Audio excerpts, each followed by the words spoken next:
Hello and welcome to my brand new series, Cinematic Sunday. This is a place for all you videographers to share, collaborate and benefit from each other's experience with the sole aim of making us better cinematographers. I look forward to you joining the journey. Please do interact, like, comment and share, and don't forget to subscribe and hit the notification button so that every week you are notified when I upload a new video. There's going to be lots of collaboration with other YouTubers, hopefully. We're going to talk about gear, we're going to talk about technique, and ultimately we're going to share all of those experiences with you guys. And like I said, the aim being that we all benefit from the sum total of all of our experiences. So with all that said and done, let's crack on with episode 1, which is my top 10 tips for shooting your first professional wedding video. Let's roll that intro.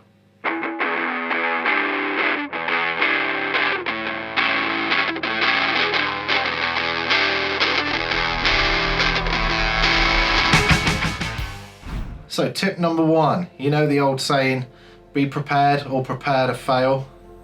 Couldn't be more true, and it was the one saving grace for me on my first professional wedding shoot, was that I'd taken a lot of time to prepare as best as I possibly could for the shoot on the day.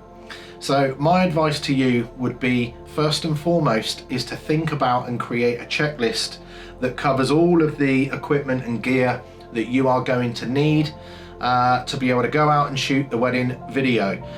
There's nothing worse than traveling 2 to 3 hours to a venue to discover that you've forgot your batteries, or you've forgotten your SD cards, or you've forgotten some other vital piece of equipment, and you're then going to be that guy that has to go up to the bride and groom and explain why you're going to be late whilst you go off to Dixon's or Maplin or wherever in order to go and purchase those things that you've forgotten, and hopefully they won't be really expensive bits of kit. So yeah, do not forget to create a checklist, and before you head out on the day, go through that checklist and tick it off, and do that twice. Make sure that when you get in that car and you're heading to the venue, that you are absolutely 100% confident that you've got all your gear.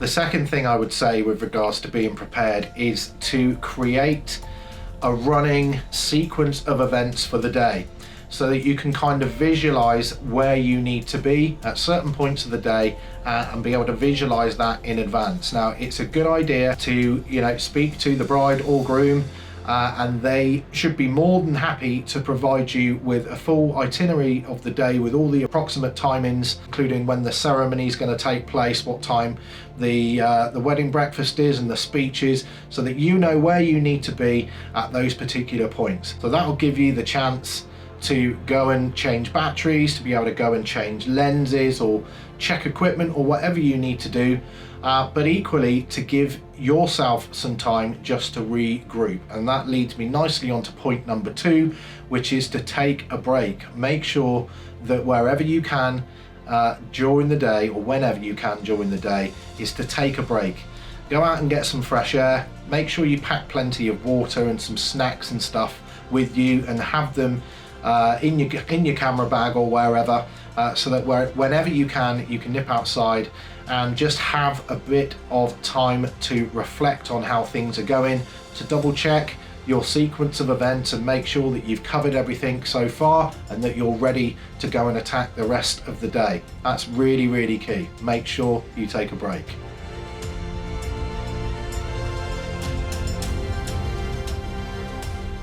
Tip number 3 is, and this sounds obvious, be kind and courteous to everybody that you meet and interact with during the day. You are there in a professional capacity to film and document the most important day of someone's life, and they've entrusted in you to do that.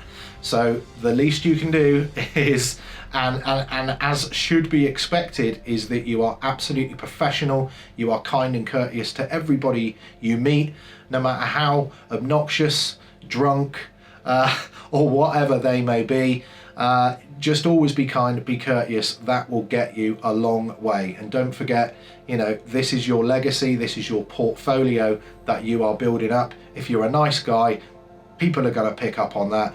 They're much more likely to then recommend you and introduce you to future prospects going forward.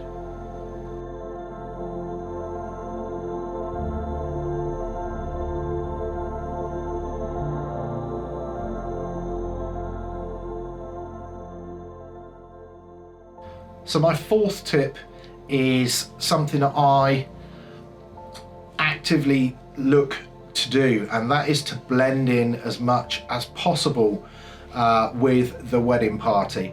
Now obviously you're going to have certain staged shots that you want to get during the day, but for the most part I find, and this is certainly one of the values that we go out with in Firestar Films, is to be a bit more candid, to blend in with the guests. And you know, I find that helps to or you're able to capture much more natural looking emotive shots rather than all of the shots being staged. Again, it makes everybody else feel at ease as well, the bride and groom and all of the family. Not everybody is comfortable with a camera being shoved in their face. So the more discreet you can be, the more likely you are to capture those most natural moments for your client.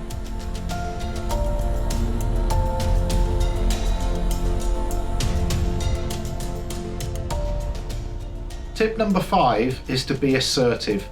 Make sure that you aren't afraid to reorganize people, to get people to pause and to stop, or get them to retake the shot until you are happy that you've got what you need. It's better to get the shot than to just kind of go with it and then realize when you get home that didn't really work. And one messed up sequence really can make the difference in a wedding film, from it being looking really polished and clean to looking a bit jaggedy and unprofessional. Make sure your shots are clean, be assertive, don't be afraid to get people to do whatever you need them to do in order to get the shot. My 6th tip is don't take risks. Especially if you are going out and shooting on your own, which you probably will be on your first few wedding shoots, or until certainly up to a point where you can afford an assistant to help you on the day. Don't take risks, plan your shots, know the shots that you are going to get. Make sure that if you're doing detail shots, for example, of flowers or of shoes or of rings or whatever it may be, especially if you're not shooting on a gimbal or some other kind of stabilizer like a tripod or a monopod, just make sure you get those shots, watch them back, play them back, and make sure that you're happy with them. Take the shot 3 or 4 times if you need to, but make sure that you get the shot. Make sure you've got plenty of detail shots as well. Make sure you've got plenty of B-roll. B-roll actually saved me on my first wedding shoot from a couple of shaky shots that I did during the ceremony, and at other points during the day where it was less than perfect, I was able to use some B-roll to cover up those couple of seconds, 1 or 2 seconds, where I wasn't particularly happy with a certain sequence of a shot. And B-roll is non-specific, so you really can put it in anywhere and it can be a lifesaver. So don't forget your detail shots, get plenty of B-roll, and don't take any risks.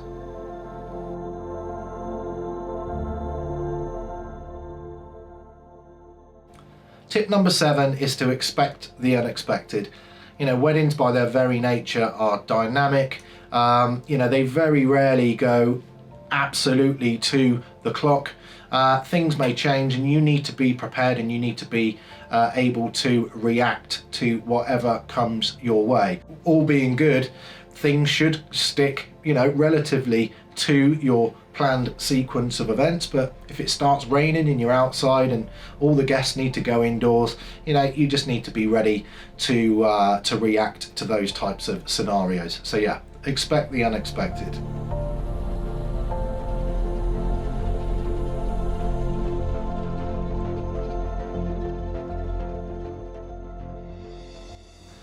Tip number 8 is audio. Audio is king. Wherever possible, try to capture the best possible audio that you can. I shot my first wedding with a Rode VideoMic Pro, which is currently recording me now. It wasn't ideal, but it's a broadcast quality microphone, and it enabled me, in the absence of having lapel mics and pocket recorders, which is something that I'm looking to invest in. It did the job. With a bit of fiddling around in post and a bit of tweaking in my audio software, I was able to compress the vocals and get a nice kind of balanced overall audio that served the purpose and didn't sound unprofessional. So yeah, make sure you get good audio, guys. You can get away with, slightly out of focus shots or a bit of juddery video. You can't get away with crappy audio. So audio is king. Tip number 9 is to have a backup. Wherever possible, have some redundancy. If possible, take 2 cameras with you. If possible, pack a couple of microphones. You get the picture. The more spare kit you have that you can deploy, if you can have 2 camera angles, you've got 2 separate sources of audio. If something fails, at least you are able to salvage something.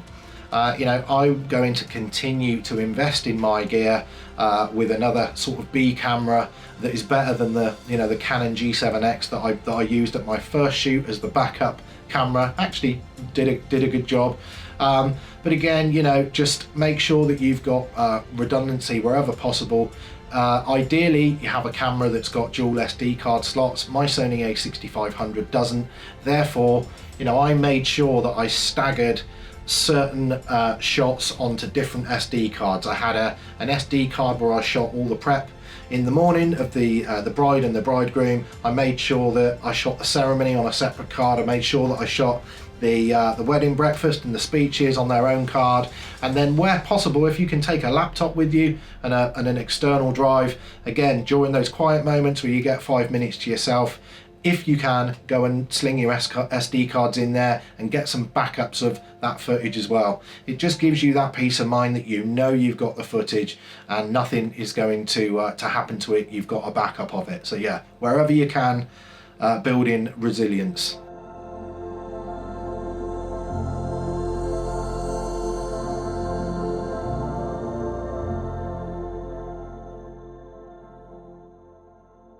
And my final tip number 10, is to nail your focus, nail your exposure, and nail your white balance. If you do this, it will save you a huge amount of time in post and just make the whole process of editing that much more enjoyable, because you're not going to have to be farting around with trying to get different shots to look like they were shot together. It can be difficult. Things like white balance, it's a very easy thing to forget. If you're filming outside and then you've got a continuous shot where you go outside to inside, stuff like that you can't really avoid, but wherever possible, remember every time you take a shot to set your white balance accordingly, depending on the lighting conditions that you're shooting in at the time. That's basically it from me, guys. I hope that you got a huge amount out of that. Please let me know in the comments how things have gone for you. For those of you that have embarked on your first shoot, please let me know if you've got a shoot coming up and you'd like any more tips. And equally, let me know if you have any future ideas of things that you want to cover on Cinematic Sunday. But until next week, guys, thanks very much for joining. Please interact, like, comment, share, and overall don't forget to subscribe, hit the bell notification so that you know whenever I upload a new video. It's been great talking to you. I'll see you again soon. Chris out. See you guys.